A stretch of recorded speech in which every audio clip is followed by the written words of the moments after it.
All right, welcome back to the Dirt Road, everybody. Episode 3, The Dirt Road with Mike and Rick. That's Mike. And this is Rick. That's right. Or Bob, or somebody. Well, regardless of how I sound and look, I am not Cologino from a Bronx Tale. Still up for debate, but we'll see. Do sound like him, though, but that's what happens when you grow up in the Bronx.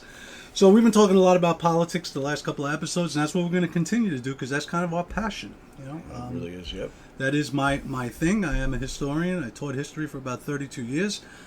This man over here, I know he reads a lot about history too, a lot about politics, because he's stolen a few of my books, I guess. The one on East Germany, I don't know if I'm ever getting that one back, but I can always buy a new one. I gotta finish it. I will finish it. I work a lot. Now, in our last episode, Mike, we were talking about the election, and the one thing that just doesn't seem to come up enough, in my opinion, the most important thing, I think, is what's going on in Ukraine. 100%. I think it's more important than anything, and I'll always say the economy can be fixed. Immigration can be fixed. Yep. You can't fucking fix dead. No. You can't fix dead. No, you can't. And the way this thing is being handled, the way it's been handled from day one, is an atrocity to me. It's a testament to a bumbling, stumbling, completely self-centered, narcissistic group of people that have no clue what the hell they're doing. And by that you mean Lindsey Graham? Lindsey Graham, Blinken, Victoria Nuland. Biden, I think, is just a puppet. Honestly, at this point, I don't think Biden even knows there's a place called Ukraine at this point. He's pretty. He probably knows, but he's aware. But I don't think he's really truly as involved as maybe people want to make him out to be. I think a lot of this comes from his cabinet, his so-called cabinet. Those people kind of pulling the strings behind the scenes. Although I'm sure Jill has a big hand in that too. But I think all of them, and Lindsey Graham is right there at the front because he wants to make money. He's the defense industry. I don't even know if it's money, Mike. Honestly, I think him and John McCain, who I think are two of the most despicable people ever in American politics, and I mean, God bless him for his heroism when he was younger and everything, but that just doesn't excuse the fact that man and Lindsey Graham and people like that, they wake up every fucking day, and their first question is, while they're drinking their coffee, who can we fucking bomb today? Absolutely, because the defense industry pays them to think that just that way. They're like trained dogs. They've learned to be these sociopathic almost personalities where they're just completely hell-bent on using the weapon stockpiles we have, because in order to use it, then you got to go buy more. Yeah, of course. And that's what the defense industry wants. Ukraine is a disgrace. It should never, ever have happened. Never have happened. That said, whatever happened. Right. But the fact that we're pumping hundreds of billions of dollars into Zelensky's corrupt as could be regime is disgusting. But I mean, and listen, that's not to excuse. I'm sure you don't.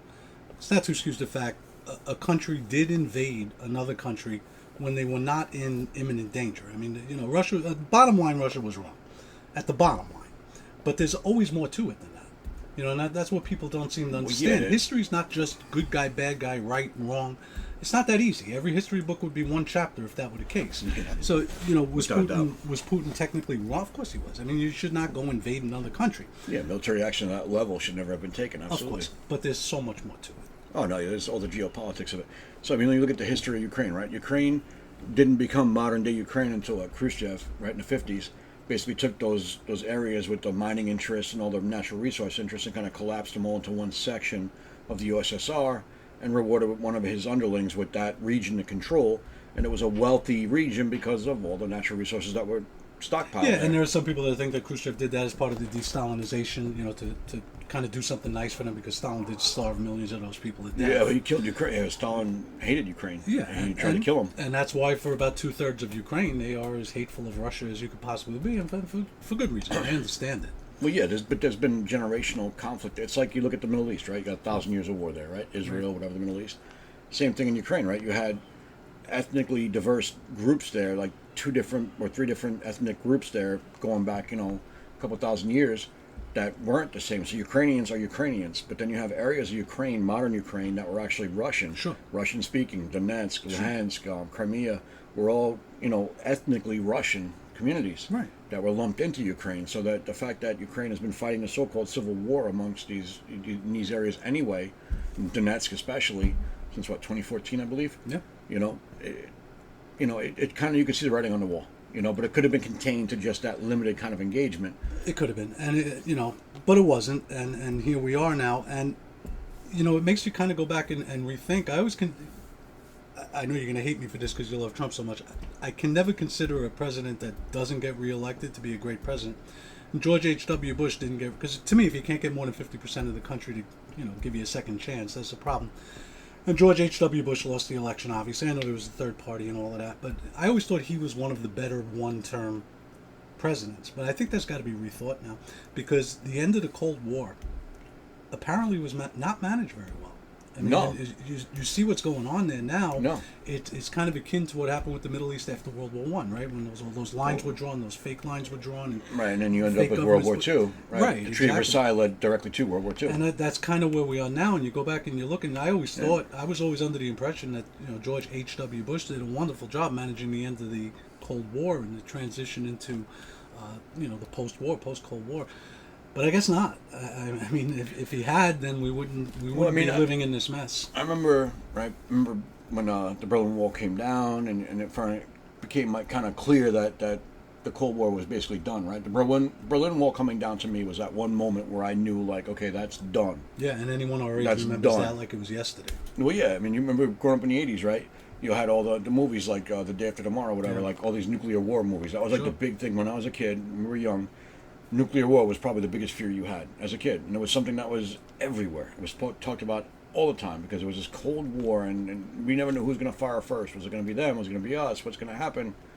And that was like a just prevalent theme throughout everything. And you saw it throughout culture everywhere. So when the Berlin Wall came down, for all of us, it was like holding your breath forever and ever and ever and finally taking a breath. It was this holy crap moment, or holy shit moment, honestly, where it was like, wow, it really is over. It really is done. We're done. But apparently it wasn't. No, I mean, because what happened? Within a few years, you saw Bosnia-Herzegovina, civil war, that whole battle. Then you saw Russia invade Georgia and all these other things that went on after that. And that's where I think you hit that. That's my opinion. That's where I think we blew the end of the Cold War, and that was Clinton. The war in the Balkans. Yes, the Balkanization, right, when it all kind of broke apart. Yeah, and when all that shit happened in Yugoslavia, we went after Serbia, and Clinton basically told Yeltsin, "We're doing this, and fuck you if you don't like it." Pretty much, yeah. Knowing very much that the Serbians are brothers to the Russians. Yeah. They are, and whether or not it was right, wrong, that's not even the point. The point is that NATO took that action. NATO is supposedly a defensive alliance. Right. Serbia did not attack one NATO country. Now, one NATO country was hurt at all, and we decided that we're going to go in and use NATO aggressively and then start expanding NATO. What the fuck do you think the Russians are going to do? Absolutely. Listen, I mean, they're going to realize right then and there, hey, we got an existential problem. But you brought up a good point, right? Because right there with Clinton is where you start to see, NATO and the U.S. start inserting itself into regional conflicts as a pretext. Oh, we're gonna stabilize this region, which is really just a euphemism for we're gonna go in there and exploit the hell out of this area. Sure. We're gonna spend money on the defense industry, which will make them happy. We're gonna provide humanitarian aid, which is basically just a scheme for corruption, which is gonna make the left happy. So everybody gets a piece of the pie, and everybody else gets screwed. And that was the problem. I mean, going back to Clinton, I don't know if you remember, what was everybody talking about at the end of the Cold War? The quote-unquote peace dividend, right? Yes. So that now we were going to save money on weapons and military and all of that, and use it on social programs and whatever else. But of course, that's that can't last. No. The military-industrial complex needs to be fed, and they had to find reasons to feed it. But now we get to this situation where we're in Ukraine, and again, bottom line, Putin's wrong. And bottom line, Russia shouldn't do that. But we have to talk, what were their options? Well, I mean, look, why did they do it? It's come out, right, in the time since what's come out. 14 CIA stations literally right on the Russian border, right there in Ukraine. Bioweapons labs confirmed right there in Ukraine. That was confirmed by Victoria Nuland and House testimony. Yeah. It's no secret. Quite a few other, things. I know black sites, CIA black site prisons there for high-value targets and stuff for interrogation, things of that nature were there in Ukraine. Ukraine has been a money laundering facility for many, many Western intelligence agencies for a long time. And the funny thing, Mike, is I don't know if you know this now, but I read a lot of left-wing stuff, and if I died and all anybody got was my library card and my my tablet to find out what kind of, they would think I'm as left-wing as possible. I always read the Atlantic and Harper's and the Times. So when you die and you start voting Democrat after you're dead, we'll know why. No, but what I was going to say is, you can go back, and anybody out there can Google this, go back and read articles about Ukraine before the war started. Sure. And all those articles were how Ukraine is a haven for Nazis. Yeah. corrupt as hell. Oh yeah. You know, not this great democratic beacon that they're No. making it out to be No. now.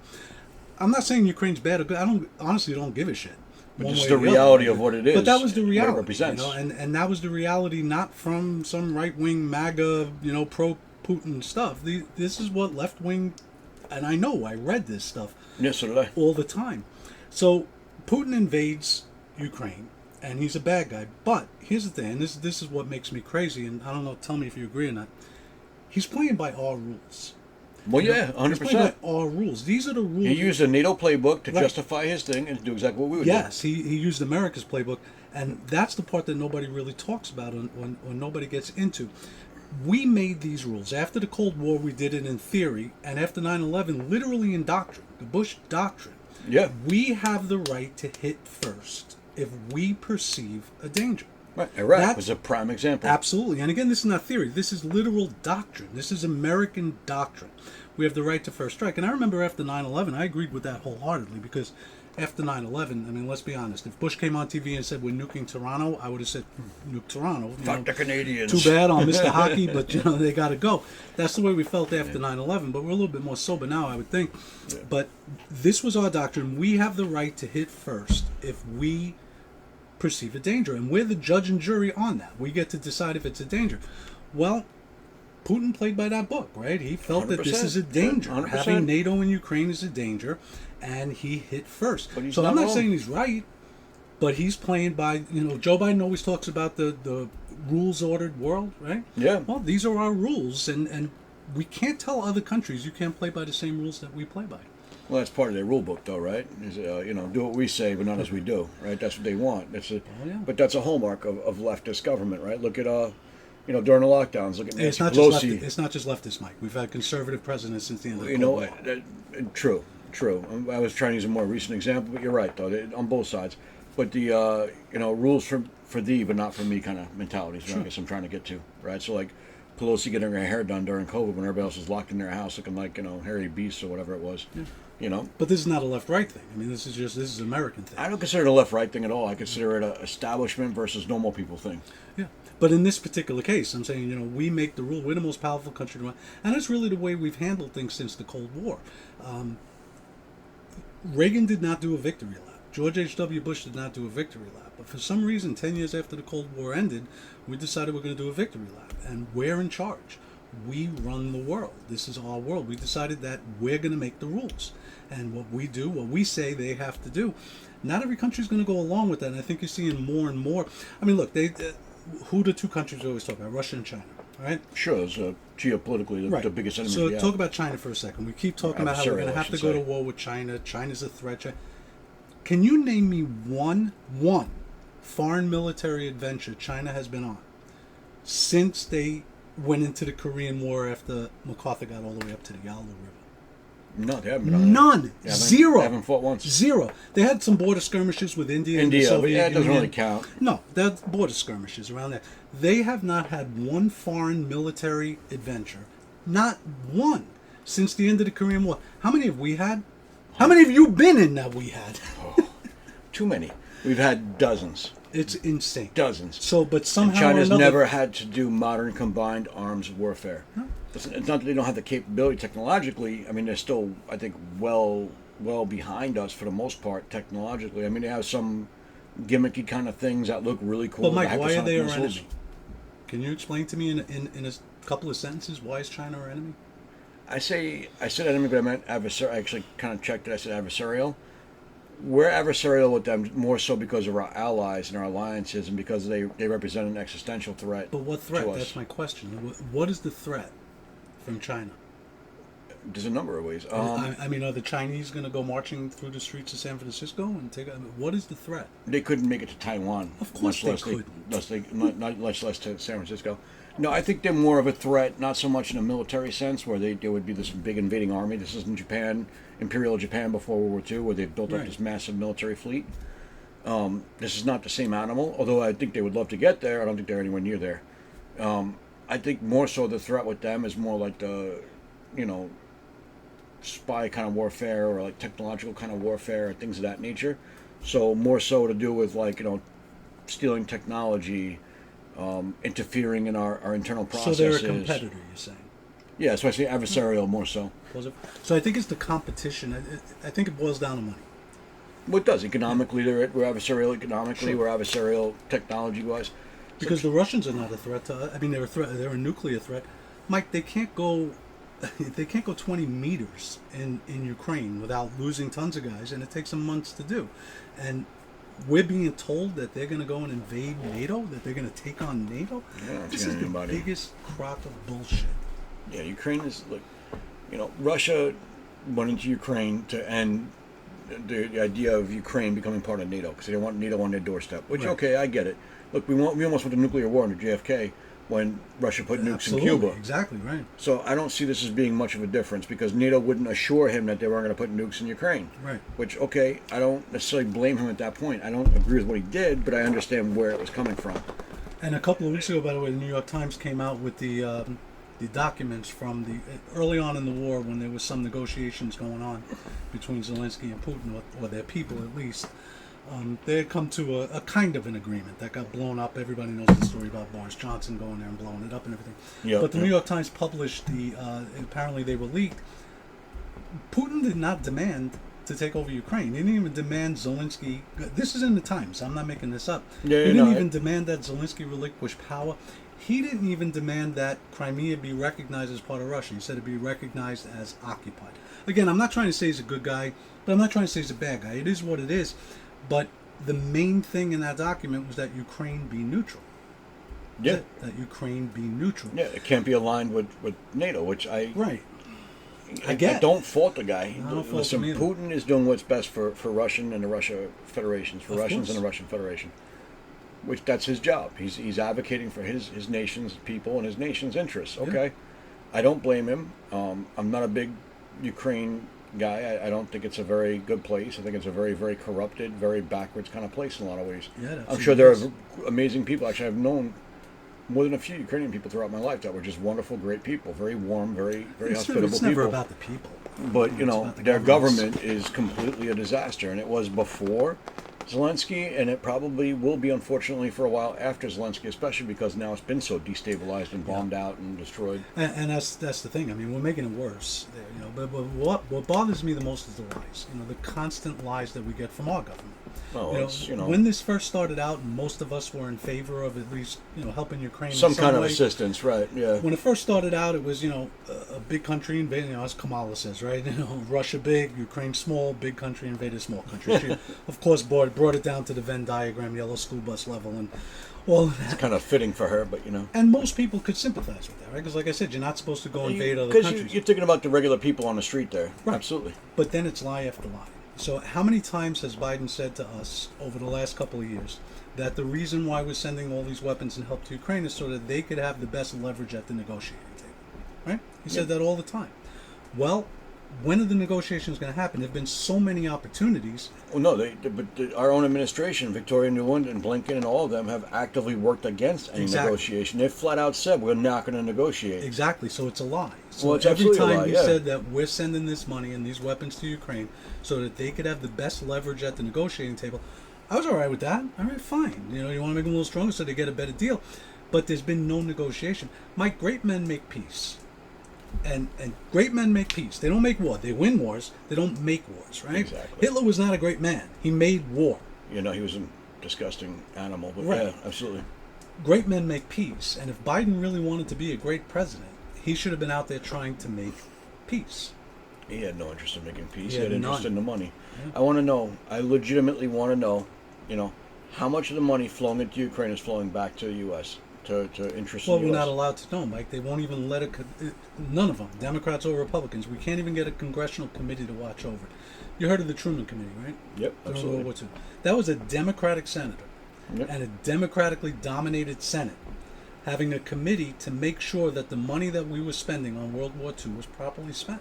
Yep. And Truman uncovered a ton of shit that was going on. And that was here in America.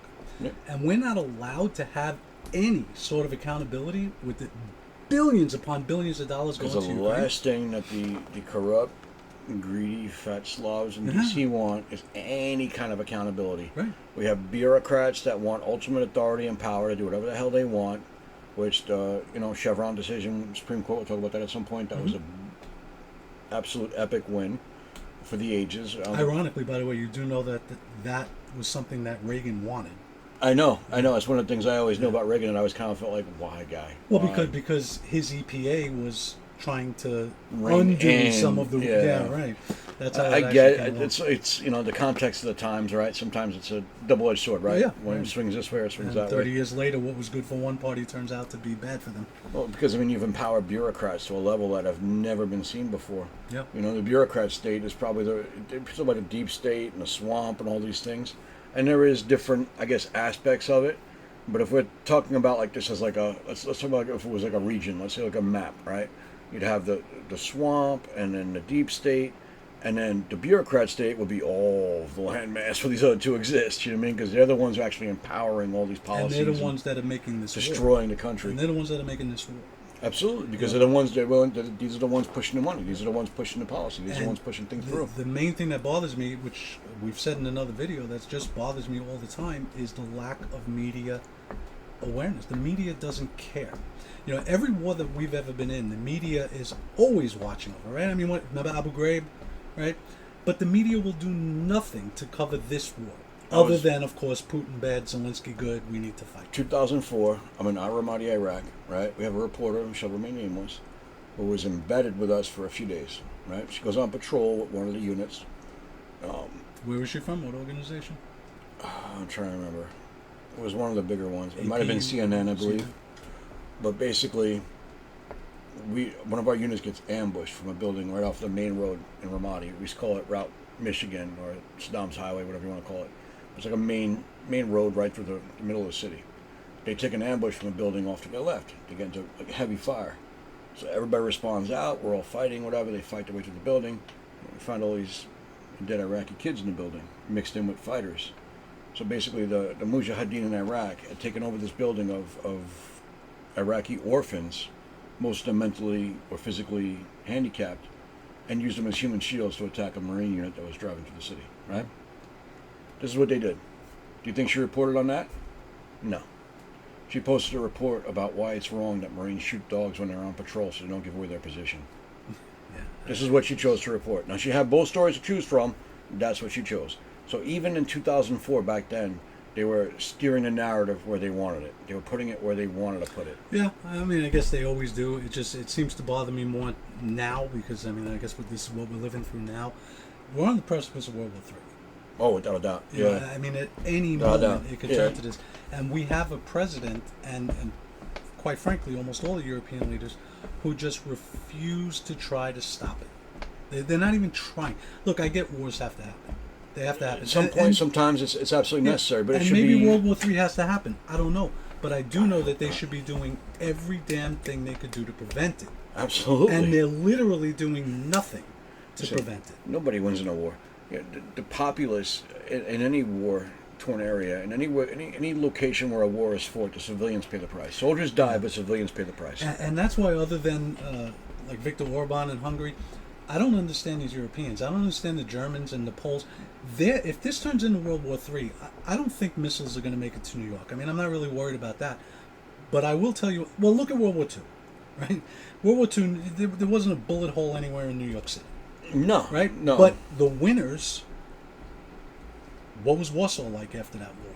What was Berlin like after that war? What was Rome like after that Even war? look What at was London. Paris like? What was London like after that war? Yeah. The Europeans are, even if we beat Russia, which I do believe we will, if we had to fight, but maybe that's just the naive patriot in me thinking that. I have no idea. But I do know one thing. If this does turn into World War III, the ones who are going to suffer the most are the Europeans. Oh, without a doubt. And that they're just blindly following along with us so that they could sit at the big boy table just blows my mind. I don't understand what they're You doing. look at like last week, right? You had the French elections come out, right? And Le Pen's party was dominating the field, right? And you look at the map where Le Pen's party basically covered the entire country except for one little tiny dot right there in Paris. But somehow the Liberal Party won all these seats, and her party didn't. And it was like the biggest mishmash of Yeah, well, their elections are a little very odd over bizarre. there. They're very different than Yeah. ours. But you do see, whether it's changing from right to left or left to right, you do see a big change in Europe coming about. Even the European Parliament had a big change. Or the European Union, I'm sorry. Yeah, Parliament definitely went more had a more to big the conservative side. Yeah. Right, and then you went, more to the left in England. They Well, kicked out England the elected, yeah, Conservatives. very socialist. Right, and Yeah. then maybe a little bit more to the right in France. I don't know, but they're definitely making changes. And it's the people of Europe are trying to speak to their leaders, and their leaders aren't listening. Well, that's my point. That's what I was getting with France. So you have this disparity between what actually happened in the French elections and what the French people voted for, right? This big disparity between the two. Because the French people are saying, wait a minute, we're done with this immigration stuff, we're done with these Muslims coming here, we're done with the raping and all the other craziness going on. And yet, their party enabling that gains even more seats against the wishes of these French people. I think you're setting a stage, both in England, in Germany, in France, all throughout Europe. You're setting a stage for like a people's revolt, right? So like these not far right, but like these fed up people that are like these fed up regular people that are going to step up and be like, you know what, we're done. Yeah, it's not even like left right because they went left. Because even the yellow jackets, right? France last year, the yellow jackets, they were protesting about gas prices and all these other things going on. These people came from all different political classes there. Right. There was far left, there was far right, and they were all together about the same thing. Like, look, regardless of all the other politics of it, we can't live like this. No, but the one thing they all blindly do, Mike, is follow us. They're just puppy dogs. They just follow us. And again, we're not the ones who are going to suffer. Our economy, I think, is strong enough to sustain a war, hopefully. I don't think we're ever going to see, Russians sitting in the White House. I'm not worried about that. But if there is a big major war, Europe is fucked. Well, I think Europe, I think World War III is on the horizon, unfortunately. I don't think it'll be nuclear at all. No, I don't think so. At most, you might see a tactical nuke, but even then, I think it wouldn't happen just because people are too afraid of the response that you'll get for it. Nobody wants to do that. Nobody wants to be the first one to drop that and have to deal with the response on their own territory, which would be dramatic and immediate. But there are plenty of non-nuclear weapons that could level a city, Mike. Freaking daisy cutters, right? I've seen a daisy cutter go off. Go watch a video of that thing going off. I watched that thing turn a mountain into a plateau in Afghanistan. It's unreal. Then what are these people doing? There is not even an attempt to make peace. Viktor Orban, the Prime Minister of Hungary, recently went to Russia to talk to Putin. Right. And all the other NATO countries. Now, this is a NATO member, right? Hungary's NATO. They're in NATO. They're our ally. Yep. Biden called him an autocrat. The French president, Macron, that fool said that he's a Putin puppet. This is our own ally. Because he went and tried to make peace. I mean, can you imagine They don't want peace. They don't want peace. They want But they don't even BlackRock. want to put on but usually they pretend, Mike. No, they don't even. They don't hide. They're not even pretending now. They haven't been hiding since 2016. Yeah. Realistically, right? 2016 was probably the last time you really saw them hide any of their intentions, right? 2020, what happens? We got 2020. You have Maxine Waters out there. You go out and harass them. You don't let them feel comfortable anywhere they go. In the same year, we have cities being burned down. We have Antifa and BLM attacking normal people on the street. We have BLM running up in restaurants and demanding people pay allegiance to them. This is the second video you brought that same line up. I guess it means something to you, huh? I worked the case. I worked on a case in the city with Antifa when the girl threw the Molotov cocktail in a van full of cops. I know those guys personally. They're good friends. And she almost burned them to death. Thank God that thing bounced off, didn't burst open and set them all on fire. I'm sorry, the wick went out before it hit. The wick went out before it hit. Yeah, but we're not allowed to talk about those people for some reason. In America, the domestic terrorists are always on the right. Well, they're the less brown shirts, right? That's all they are. Historically speaking, they're just the same thing as they were in Germany in the 1920s. Right, but what they'll do is they'll go after the ones on the right, like the Proud Boys. Which, by the way, I got to tell you something. I never heard of those people before. And the first Proud time, Boys? I never heard of them before. The first time I ever heard of them a few years back, the first thing I thought of was, what are they going to have a rumble behind the bleachers with the T-Birds or something? You got the Proud Boys, you got the Oath Keepers, right? So the left constantly talks about the Proud Boys. They're a danger, they're this and that. So I looked them up on Wikipedia. You can Google this, all right? Yeah. The Proud Boys had, according to Wikipedia, I don't know if it's true or not, but I guess that's the best. So I had to look them up because they're supposedly such a danger, right? Wikipedia says, quote, they have between 600 and, a few hundred and 6,000 members. Somewhere between a few hundred and 6,000 members.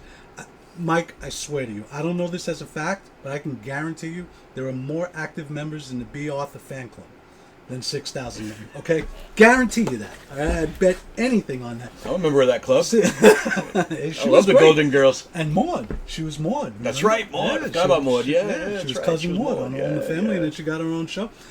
But that's it. So you're telling me that 6,000 people. And by the way, you want to know their rules? Okay, and this again, according to Wikipedia, they have to promise not to masturbate more than once a month. I swear to you, look this up. Anybody out there, just right now go on Wikipedia. I guess I get it, the Christian faith thing or whatever. But and- they're making like this is a big danger.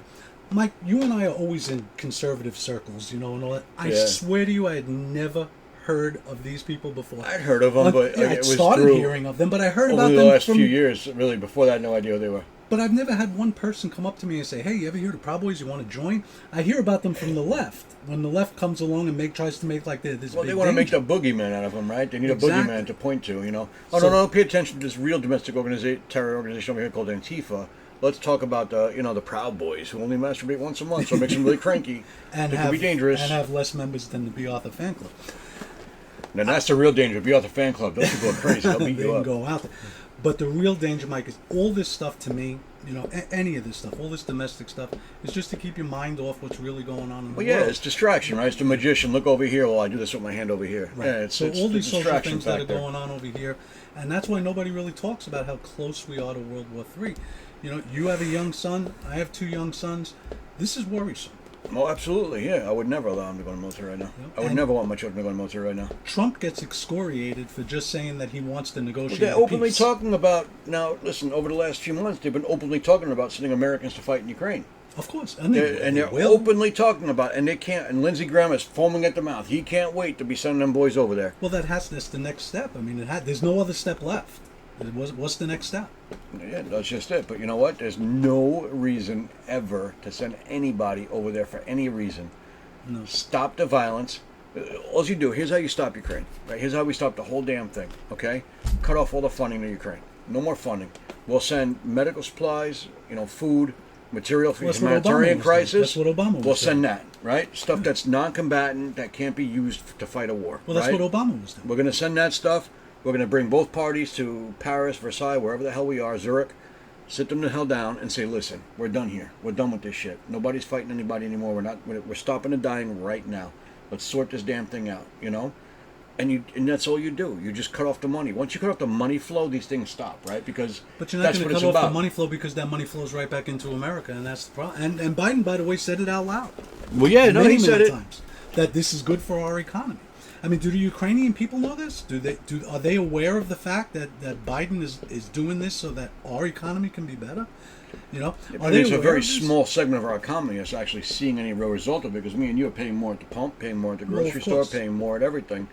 I know so many people who both parents work, they make six figures, and they can't live in New York State. Right, and that's why That's insane. Biden talks out of both ends of his mouth, right? So on one hand, he says that this is good for our economy. On the other hand, he's blaming the war. Remember the Putin price hike and the Putin gas hike and all of that? It's So nonsense. which is it? Is this good for our economy? Is Yeah, this because bad it for our wasn't that, economy? his first executive order was to shut down a pipeline that cost thousands of jobs and drove gas prices up almost immediately. Right, but meanwhile, approve a pipeline going from Russia into Germany.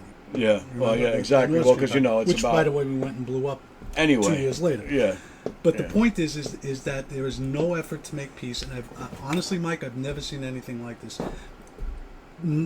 Not any attempt. 1943 Casablanca, right? What did Churchill and Roosevelt declare? Unconditional surrender. We're not going to negotiate with Hitler. Fine, that was the right thing to do. Well, yeah. Yeah. But this is not. Putin is not Hitler. I'm tired No, of he's hearing not this. Hitler. Listen, he Okay, may be he's a- not Abraham Lincoln, but he's not Hitler. No, he's definitely not Lincoln. Look, Putin is, people I think misunderstand Russians as a culture by and large. I grew up with a lot of Russian people around me. I grew up in Brooklyn. Brighton Beach was right there. I grew up with Russian. One of my best friends is Russian. So, I have a very, I guess, good secondhand kind of witness to the Russian mentality and how they approach things. And for the average Russians and for how they view the world, Putin is exactly who they'd want as a leader. He's a strong, virile man. He's a go-getter. He just takes things. He doesn't wait. He does what he has to do. That's exactly what they would want in a leader. Sure. So even if it wasn't Putin, if it was some other guy, you know, that's exactly who they'd be voting for. Is Listen, another they- guy just like that. They were embarrassed by Yeltsin. I mean, they were embarrassed by him. Well, yeah, because he was seen as alcoholic, weak. Yeah, he was weak. He So was they were soft. He embarrassed didn't by look him. the part. The 1990s in Russia, it was a mafia state. Well, yeah, because there was That's what it was, right? because you had a weak leader, and so they ran rampant on him. So, like I said, Putin's not Abraham Lincoln, but he's not Stalin. He's not Hitler. Every bad person is No, not he's Hitler. not any of those things. No, And if you think about it too, why so many lies about Putin? Remember all the lies that have come. He helped steal an election here in America, yeah, right? never happened. They said he had a bounty out on American soldiers in Afghanistan. Also not true. That turned out to be not true. So why lie about somebody if they're really evil? There's a reason why we've never heard stories about Hitler raping his mother. Because we didn't need to make those stories up. Because Hitler's he was evil stood on its own. Yeah, you don't need to Right. make him evil. You don't paint So him it evil. makes me kind of skeptical sometimes when they make up these stories about Putin. Why do you have to make these up? And I don't know if he's a good guy, bad guy, whatever. I really don't care. I'm not Russian. I don't live there. Yeah, Putin's never he's done not my anything to leader, me. so I'm not worried about too much about him. But Right, I not don't the think Russian he's. people. But I think the Russian people like him because, like I said, in the 1990s, Russia was a disaster. Listen, their You know, economy is booming. The They're last doing 25 well. years, they've done pretty well. So Even he's with a the- pretty popular guy there. Listen, Russia and China have the BRICS alliance. So Oh, they've the other kinda- lie was that he killed Navalny. We found out later that he had nothing to do with that. Yeah, he didn't kill Navalny. I mean, Navalny shouldn't have been jailed. I don't agree with the jailing of Probably Navalny. not. You know, but a different culture, different country. Their problem, their They have issue, not problems, ours. yeah. So, but you look at like Russia and China, right? The BRICS alliance, Yeah. brilliant, absolutely brilliant. Because what'd you do? You just cut off the legs of any economic sanctions we're trying to levy on you. Right, and what did you just do? You just pinpointed what this war is all about. That's the threat, Mike. It's not a military threat. And China's not hurting us militarily. Russia's not hurting us No, militarily. it's economic adversaries. Right, and they're seeing now that there's this alliance, this economic alliance building among countries like Well, South Africa and India. Well, they and lost Russia and Africa. They're China. losing Africa, right? China gets forced Sure. out of the not China. France gets forced out of the Congo, right? In the coup. Right. Nigeria is pushing out American interests. So there's another economic option now for these third world countries. right, and they're all that's turning to what- the BRICS alliance because the BRICS alliance wasn't the one trying to colonize them with corporations. Right. And that's what I think this war is really all about. I agree This 110%. war, the threat that Russia and China pose to us is a competition. And we're supposed to be a country that believes in competition, right? So we should just be better. Let's do what the Chinese do. Educate our children. Right? And things like that. You want to bring America back and you want to compete with them, these so-called adversaries on the world stage economically? Okay. Bring back real education. Right. Return manufacturing back to the United States. Right. End the sanctions against corporate American companies. Right. And because right now, if you're And if stop you're an corporate American, welfare. oh God, yeah. So if you're an American company right now and you hire American workers and you build things in America, you're going to penalize at a much, much higher tax rate than if you took that same product and shipped it overseas to be made and brought back. So you get rewarded for shipping American jobs overseas, Of course. right? That's backwards. It Right. goes against the American interest, American people's interest. It should not be a law that stood in the books. It should not be allowed to stand because So it goes against that. If What's a lot easier, fixing that stuff or going to war? I think fix that. Well, I disagree. Stop the dying. I think going to war is a lot easier, and I think that's the route that they're taking. Well, I mean, we're talking about for them what's easier because Yeah, they're yeah. sociopaths. Yeah, that's definitely easier for them And because that- they're greedy sociopathic psychopaths. Right. So this is not, man, nobody should be fooled. This is not about a beautiful little democracy versus an autocracy. Russia poses no threat. They do pose a nuclear threat, obviously, okay, but they're not invading a NATO country. They're not launching any nukes They against could anybody. barely do anything in Ukraine. They could barely do anything in Ukraine. We're really going to worry that they're going to go take over Poland and march through Berlin. Not happening. Putin is not Hitler. Again, he's not Abraham Lincoln, but he's not Hitler. And the Russian military clearly is not the Wehrmacht and Luftwaffe. No. Okay? Clearly. No, there's no blitzkrieg going on there. No. Okay, the Germans took 6 weeks to go through France and take them over. The Russians have been in Ukraine for 2 years and can barely get a mile here and there anymore. Remember when they first invaded and the tires were falling off the trucks and shit? You Yeah. know? Oh, yeah. Listen. They're a lot better now, by the way. Well, of course they. The You know, Russians. listen. They've you know, adapted pretty well. it was a lot of cobwebs, a lot of dust, a lot of rust in the machine because it hadn't been used in a long time. And they're corrupt as fuck, too, by the way. Well, yeah, that's exactly what happened. Was their supply chain was completely corrupted, so Yeah. it all went to shit. So it's not just Ukraine. But that's I'm corrupt. sure it's pretty well refined now to the point where it's a well-oiled machine that runs a lot more efficiently. They do. But that being said, I don't think he wants it. I don't think if he has He there's doesn't. there's no way in any sane world that makes any sense for him. Even if None. he is this complete madman who just Zero. wants power, he's not stupid and he understands the realities of what that would And, mean. and why not? What was your biggest threat in Afghanistan and Iraq? Was it an army? No, it was No. insurgent forces. Insurgent you got forces. the That small didn't- team tactics, the IEDs, Right. the hit and run type The people tactics. that didn't Yeah. want you there. Right, exactly. Yep.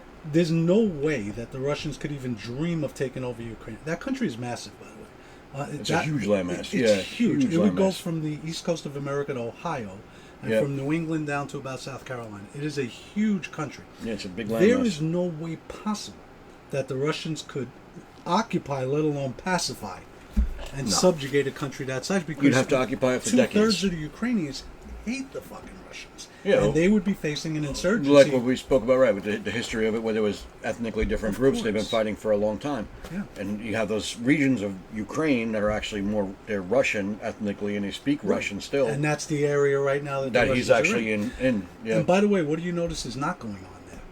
Insurgencies. Yeah. Those people are not that upset that Russia took them over. No, they wanted Russia in there. I mean, well, Donetsk, since 10 years now, And right? Crimea. 2014 they started fighting there. Right. And Crimea. There's no, Crimea, there's same no thing, yeah. insurgency. We know that because if there Crimea was, invited the Russians in. They said, come take it back. of course. Because if there was an insurgency there, Mike, the press would be all over it. Well, of course, because they'd be, oh, look at these brave resistance fighters, Of you know? course. But there's not. And that's where you can make the peace. Look, they could have... Here's where I think Putin made two mistakes. One was doing an all-out invasion. I don't think Oh, he should, without doubt, yeah. I think he definitely should have just gone into the eastern area if he was going to go in anyway. When he had that plebiscite there with where those they call them oblasts, they're kind of like big huge counties or whatever, or something like that. Yeah. So you had the Luhansk and Donetsk, Donetsk, yeah. and they declared independence. Fine, but here's where I think Putin's big mistake was: is then he had a second plebiscite to annex them. When you annex them, it's game over. Yeah. You know, there's no more. There's nothing to negotiate now, right? You're not going to unannex a place that you annexed, and that's where Putin, I think, drew a line that he shouldn't have drawn, because once he annexed those areas, and then Zelensky and the Ukrainian government made a law that you can't negotiate with Russia. So the Ukrainians can't, by law, negotiate with the Russians. But I think that that's really more the Russians' fault. I think Putin made a terrible mistake annexing it while the war was going on. Because now, if I'm Zelensky, I'm saying, well, what the fuck is there to negotiate? There's nothing to negotiate. You're not going to unannex those places. So now it becomes an all-out war to the end, right? Zelensky says this is not over until the Russians are all the way out. And the Russians say, we're not negotiating with Zelensky. So I think Putin made a terrible mistake there and really prolonged the war.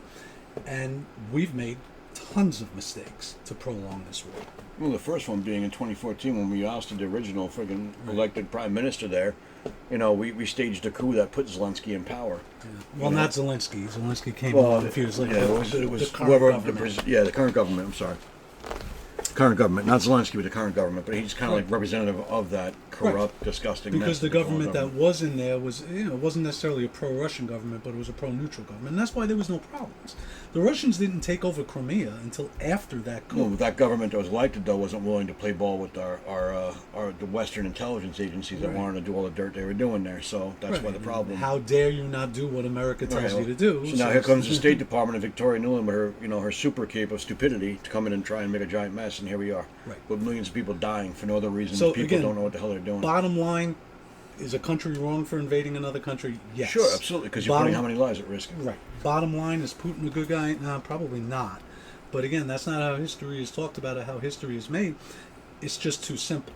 It's not about good guy. But there is a war going on right now that has only one way to go, and that's World War III. Yeah. And we are not negotiating. There's no talks going on. Right now, honestly, if I'm going to be honest with you, the most mature, sober country in this world right now is China. They're the only ones trying to create a peace here. Yeah, well, China went to both, actually, right, multiple times. Listen, China stepped into Africa, and they did it absolutely right. What'd they do? They didn't go in there and say, hey, we're going to put this stuff in there. They said, hey, look, here's what we're going to do. We'll invest in your infrastructure. We'll invest in your companies. We'll Right. invest in your country. We just want a piece of the pie. Right. It's smart, because at the end of the But day, what do they it's get? mutually They get beneficial. But yeah, Mutually they beneficial. absolutely. And they're not trying to force their communist will on these countries. Not They're at not trying all. to force anything on them. No. They're just saying, listen, we want a port where we could stock our navy, or we want a small base where we can put some of our troops just so they're in this region, and we're not going to Well, invade I don't out. even We're not know going to of do any of that. those. So where are they trying to put their troops? Well, they have their troops in. We have our You're base. talking about the Chinese. Yeah, they have a base not too far from no, Bulgaria. What is it called?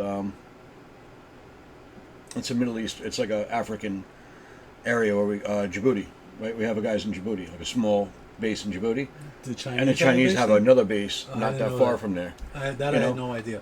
Listen, But I know they're most of the smart. things that they do are investing. It's more of a business relationship. Yeah, I that mean, they have with it's other and they do, and countries. they invest a lot of money in other nations, But like you especially said, they're small not trying to nations. export communism like the old Soviet Union used to try to do. No, they don't export anything politically, No. ideologically. And neither do the Russians. I mean, they're not trying to spread autocracy to the rest of the world. Like, we used to worry about the Soviet Union spreading communism. That's not what's going on now. This seems to me more about money. No, those and lines are kind of business. drawn. I mean, it's more so about like beneficial relationships, right? Yeah. Like Russia and Venezuela, and China's in South and Central America now as well.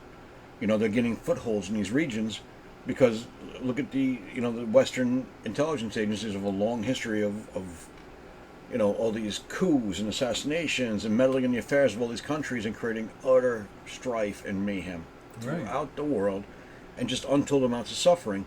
So you can't blame any of these governments or the people who run these governments from saying, wait a minute, we dealt with you and all we got was misery, pain, and suffering and our people being exploited. We're going to try these guys now. Yeah. That And seems to be what's going on. I mean, look, I don't want them to do that. I would like to see everybody kind of come to the table and have a way more adult conversation, but I can't blame them for that mentality. And I think China is actually right for doing what they're doing. They're smart. It's a smart play. Obviously, I want the Chinese to not win because they're adversarial to us. I want to see my country win. But Yeah. in the big scheme of things, But I why don't does know it- that this but is why really does a it have to win be or a- lose fight. Well, that's what I was going to say. Why does it have to be win or lose? I don't Why think it's a can't it win or be lose world- fight. I think it's more of a win for free markets, to be honest with you. I think it's empowering more nations to kind of get into that global marketplace and kind of bring themselves forward to the future. And I think that that's a good thing. So, like, when we talk about capitalism, we talk about the competition in the marketplace, how it spurs innovation, it spurs us to move Right. forward, it spurs us to do better. My hope is that this happening in the world now, in our lifetimes, actually, will spur that innovation and that But stronger not free if it's market. unipolar, Mike. That's where I disagree with you. If it's an American-dominated world, that takes away the competition. Why did we advance so much between World War II and the 1970s? It was the competition with Russia, with the Soviet Union, right? Well, that's what I mean. Right. That's what I'm talking about. Not Americans. I'm talking about the world as a whole Yeah. moving forward together. Right. For innovation. I'm not talking about just America. Which we've had many opportunities to. I want to to see do. American manufacturing base returned. I want to see the Sure. American agriculture industry returned. I want to see American jobs again. I do. But that being said, I don't want to see it at the expense of the rest of the world. I don't think we necessarily have to. But it doesn't have to be at the expense of the No, rest they of the can world. handle their business. Sure. Let us handle ours. Yeah, and I think that's what Trump. I mean, I hate to bring it back to Trump. I know we're supposed to be talking about Ukraine, but that's what Trump is always saying. You Yeah. know that Start Trump here. does talk about tariffs and he does fight and all of that, but you also hear the way he talks. He'll say things. I remember him saying, she, the president of China, she does not hate America. He loves China.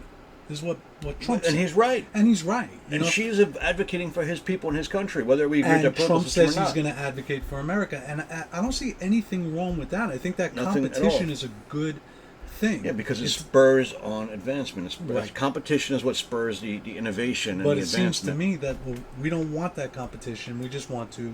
Well, no, we have Crush. a very small elite class, right, who feel themselves to be the rightful rulers of everything, who don't want competition, right? The Right. Bill Gates and the Blinkens and the Bidens. Well, that's and unfortunately what I mean when I say we. I'm talking about the we that runs America. oh yeah, we're not them I'm though. not talking about we, you, and me. Listen, I don't care if you're right, left, whatever, in the middle or whatever. You're not like them. But- The vast majority is not like them. Don't cheer those people on. They're not good people. Oh, not I on ain't either cheering side. them on. They're horrible people. Lindsey Graham, Pelosi, Schumer, all these people, they're not like you. They hate you. They hate all of us, right? They hate you. They couldn't care less about us. If you're a leftist and you're supporting them, they still hate you.